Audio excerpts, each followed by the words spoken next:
Assalamualaikum warahmatullahi wabarakatuh. Innal hamdalillah nahmaduhu wa nasta'inuhu wa nastaghfiruh wa na'udzu billahi min shururi anfusina wa min sayyiati a'malina. Man yahdihillahu fala mudhillalah wa man yudlilhu fala hadiyalah. Asyhadu an la ilaha illallah wahdahu la syarikalah wa asyhadu anna Muhammadan abduhu wa rasuluhu la nabiyya wa la rasula ba'da. Amma ba'd. Qala Allah ta'ala fi kitabihil karim, ya ayyuhalladzina amanu taqullaha haqqa tuqatih wa la tamutunna illa wa antum muslimun. Amma ba'd.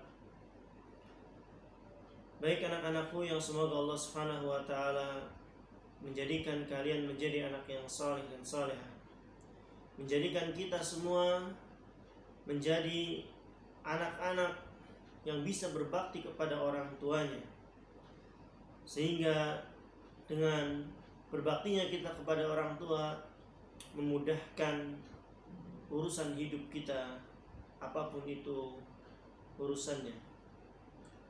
Baik anak-anak yang semoga Allah Subhanahu wa taala muliakan, kita lanjutkan materi dari pelajaran akidah, ya. Coba kalian lihat bab kedua di pelajaran akidah, kelas 6 ya. Halaman 5. Halaman 5. Sudah semua? Baik. Kita mulai agar tidak panjang tentu videonya. Seperti yang pernah Ustaz katakan pada pertemuan pekan kemarin, bahwasanya akan ada perincian tentang 3 macam tauhid. Sebelumnya Ustaz mau tanya dulu, 3 macam tauhid yang sudah disebutkan di pelajaran kemarin. Yang pertama ada tauhid apa? Rububiyah. Ada namanya tauhid uluhiyah, dan yang ketiga ada namanya tauhid asma wa sifat. Dan ketiga tauhid ini tidak bisa dipisah-pisahkan, merupakan satu kesatuan yang akan kita bahas satu persatu insyaallah. Baik, langsung saja tauhid rububiyah. Apa itu yang dinamakan tauhid rububiyah? Perhatikan. Tauhid rububiyah ialah mengesahkan Allah dalam rububiyahnya. Mengesahkan Allah dalam rububiyahnya. Rububiyah berasal dari kata Rob. Berasal dari kata Rob.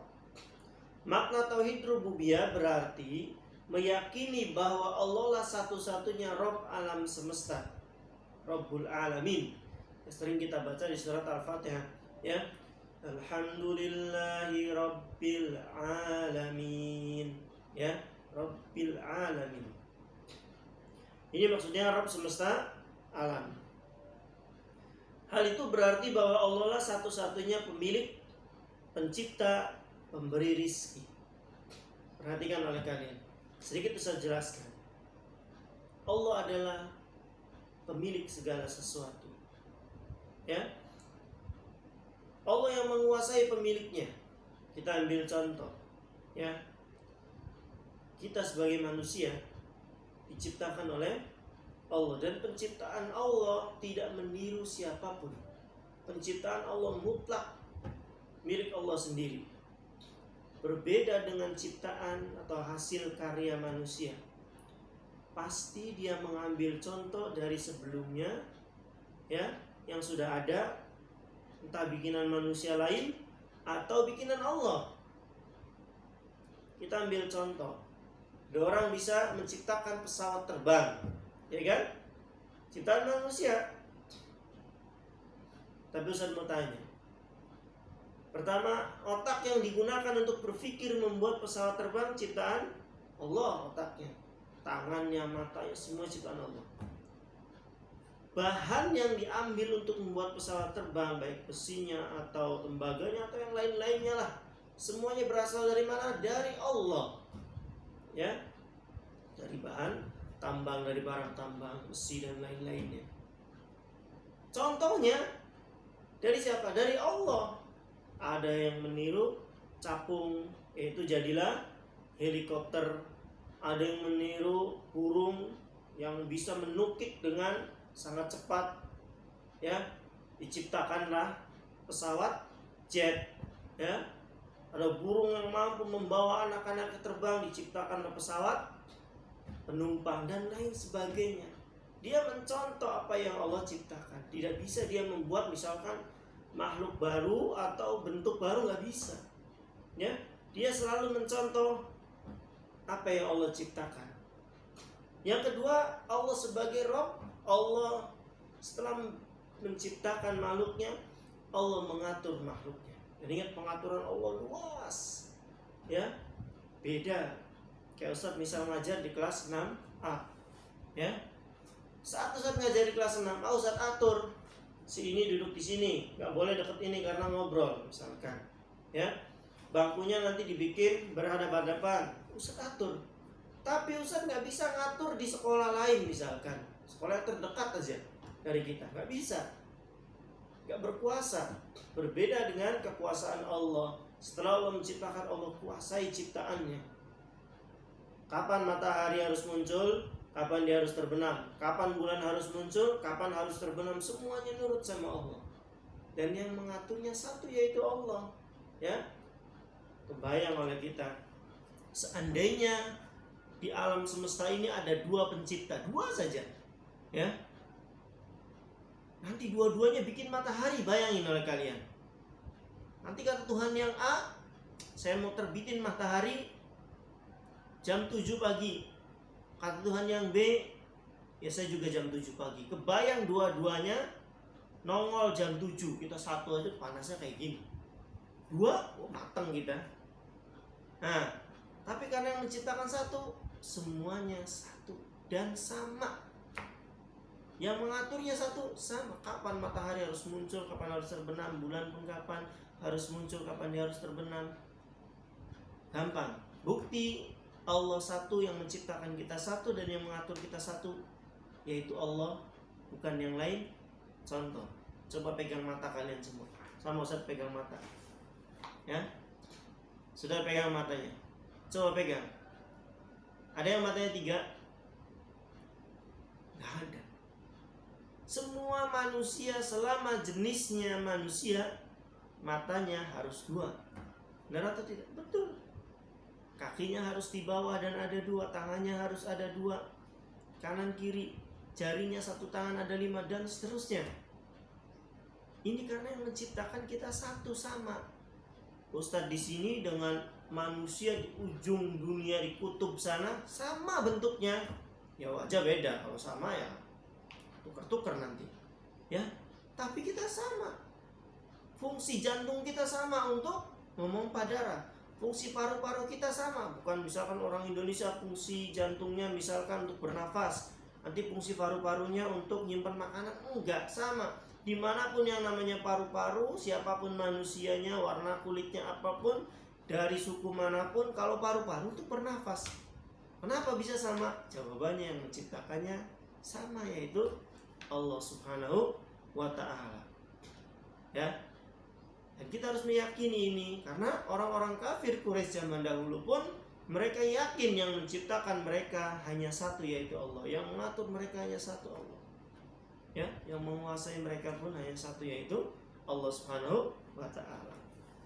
Dan tauhid rububiyah ini, perhatikan anak-anak, ini diakui. Jangankan kita orang Islam, orang-orang kafir pun mengakui bahwasanya yang menciptakan mereka adalah Allah Subhanahu wa ta'ala. Mustahil mereka meyakini yang menciptakan saya adalah benda mati. Gak mungkin mereka bisa berani bilang begitu. Nanti diketawakan, orang dianya aja benda tak hidup atau benda mati, mustahil bisa menciptakan benda yang hidup, ya. Nah, gitu. Baik, kita lanjutkan. Hanya Dia yang menghidupkan dan mematikan. Ya, sebagaimana firman Allah, alladzi khalaqal mauta wal hayata liyabluwakum ayyukum ahsanu amala. Ya, menciptakan kehidupan dan kematian mutlak milik Allah Subhanahu wa taala. Ada cerita, Ustaz mau ceritakan sama kalian, insyaallah secara ringkas. Pada perang Suriah, ya, ada satu gedung, singkat cerita saja. Hancurlah gedung ini, hancur. Ada videonya tuh. Ustaz lupa nyimpannya di mana. Hancur gedung ini, di bawah runtuhan itu ada tangis seorang bayi. Akhirnya sama orang-orang yang masih hidup digali lah atau dibongkar tuh runtuhan puing-puing gedung. Ada bayi, bayangkan oleh kalian, bayi. Ya, dan itu di video bukan foto. Kalau foto mungkin masih bisa berdusta, tapi kalau video kan enggak. Ramai di situ bongkar. Ada bayi. Kenapa nggak bisa mati? Alladzi khalaqal mauta wal hayata liyabluwakum ayyukum ahsanu amal. Allah yang menciptakan kehidupan dan kematian, bukan gedung itu. Dia boleh runtuh, dia boleh hancur, dia boleh mematikan dengan izin Allah siapa yang dikehendaki, tapi tidak dengan bayi ini. Allah belum kehendaki dia mati. Begitu gedung runtuh, itu kalau yang namanya gedung besar runtuh itu enggak brok, jadi kecil-kecil seperti ini. Gede bongkahannya. Nah, di antara bongkahan itu ada ruangan. Ya, di bongkahan itu misal gini. Nah, gini kan? Di sini masih ada ruangan, disitulah bayi Allah selamatkan.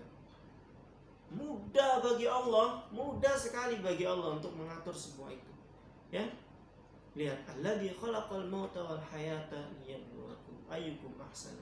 Bayi itu selamat, hanya memang semuanya full dengan debu. Ya, putih semuanya dengan bekas debu. Ya, tapi bayi itu selamat ala kulli hal. Jadi kematian dan kehidupan milik Allah Subhanahu wa taala. Yang mendatangkan manfaat dan mudarat, ya, itu Allah Subhanahu wa taala. Yang bisa memberikan kita manfaat. Ustaz ini bisa bicara seperti ini dan didengar oleh kalian, ini dengan izin Allah. Ada nggak orang yang nggak diizinkan Allah untuk bicara? Banyak. Ada nggak orang yang nggak diizinkan Allah untuk mendengar? Banyak. Jadi Ustaz bicara, kalian mendengar pun ini izin dari Allah Subhanahu wa taala, ini manfaat dari Allah Subhanahu wa taala. Serta mengatur segala urusan makhluk hanya di tangannya, ya, tergenggam segala kebaikan yang diharapkan semua makhluk. Seluruh kebaikan dari Allah Subhanahu wa taala. Dia Maha Kuasa, tidak ada sekutu baginya. Dengan tauhid rububiyah kita wajib meyakini dengan sungguh-sungguh yang pertama Allah Maha Pencipta. Sebagaimana firman Allah Subhanahu wa taala, Allahu khaliqu kulli syai'. Ya, kata Allah Subhanahu wa taala dalam surat Az-Zumar ayat 62, kata Allah, Allahu khaliqu kulli syai'. Allah pencipta segala sesuatu. Yang kedua, Allah Maha Pemberi rizki, sebagaimana firman Allah dalam surat Hud ayat 6, kata Allah, wa ma min dabbatin fil ardi illa 'alallahi rizquha. Kata Allah, dan tidak ada satu binatang melata pun di bumi. Ya, di bumi ini binatang melata baik sekecil sebesar apapun, melainkan Allah yang menanggung rizkinya. Kalau binatang saja, binatang itu saya dibilang makhluk yang hanya pelengkap, ya, dia tidak dihisab kelak di akhirat, tidak dihitung pahala amalnya, enggak. Dia diciptakan untuk menyempurnakan kehidupan manusia, ya. Tapi Allah tanggung rizkinya, ya.